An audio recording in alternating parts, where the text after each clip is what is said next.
Ahora realmente la movilidad, cuando va uno caminando, en bicicleta, corriendo, en coche, como sea, pues está marcada por los navegadores, ¿no?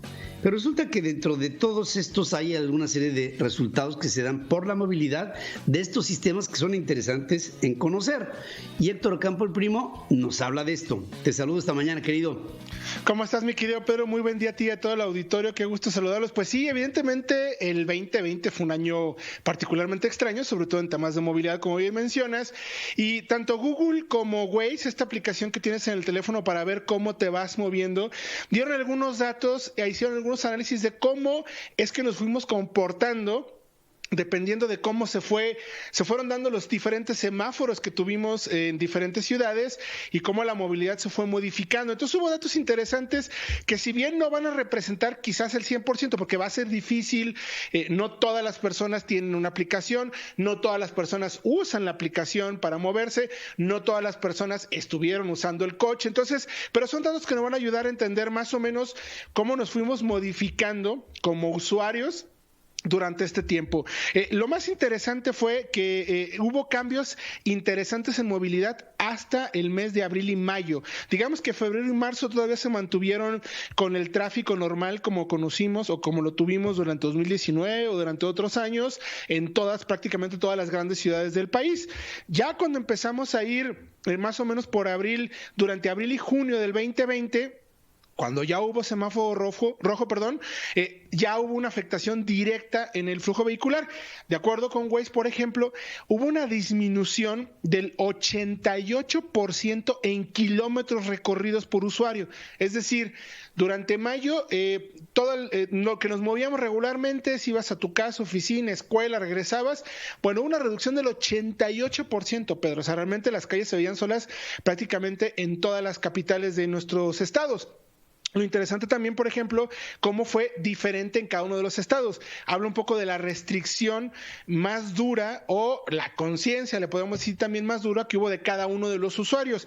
Por ejemplo, en Ciudad de México se redujo entre 74 y 76% la distancia de los recorridos durante abril y junio comparado con los inicios del año.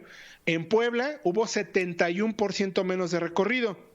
En Cuernavaca, entre un 83 y hasta el 88%, mientras que Monterrey se redujo un 76%.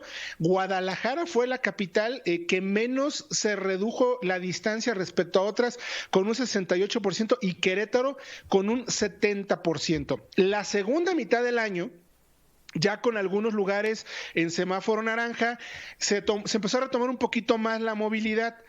Monterrey, por ejemplo, ya no tuvo 76%, se redujo menos de la mitad, 45%.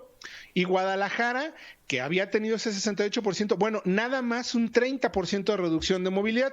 La Ciudad de México fue la que más confinada se mantuvo, con un 53% en julio más o menos. Y en el último trimestre, pues ya prácticamente retomamos la movilidad. Se habla de reducciones apenas del 20, del 15%, mientras que Google reporta, por ejemplo, que hubo, en teoría, de acuerdo con Google, en todo el país hubo apenas una reducción del 1% en movilidad. Esos son los datos que ellos tienen. Insisto, tiene mucho que ver también en cómo, qué tipo de aplicación están usando y cuántas personas lo están usando. Pero lo que estuvo interesante es que los traslados en bicicleta redujeron apenas 6%, de acuerdo con los datos de esta empresa, y los traslados a pie, eso sí, hubo una reducción del 18%. Entonces, finalmente, hubo una modificación interesante de cómo nos movimos.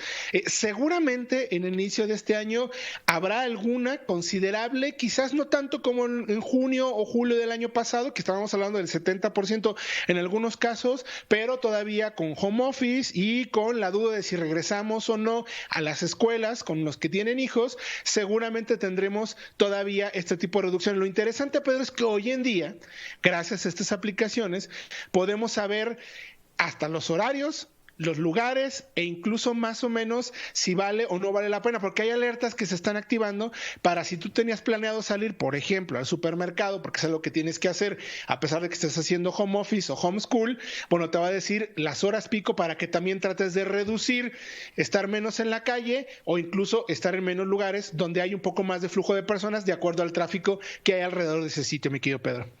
Híjole, qué cantidad de cosas que nunca hubiéramos pensado, ¿no? Sí. Y se nos presentaron todas de golpe en el 2020 y sobre todo pues se seguirán acumulando en este 2021, querido Héctor. ¿Por qué? Pues si bien es cierto, ya se acabó el año de la pandemia, pero pues estamos en el año de la pospandemia, o sea que de esto todavía tendremos más.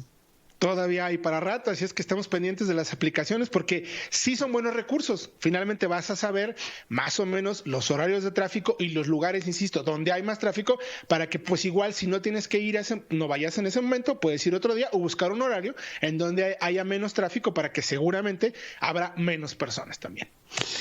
Pues yo me quedo con una teoría que tenía un primo mío que era muy bueno para la fiesta, que decía, a mí me gusta salir en la madrugada porque siempre hay lugar donde estacionarse.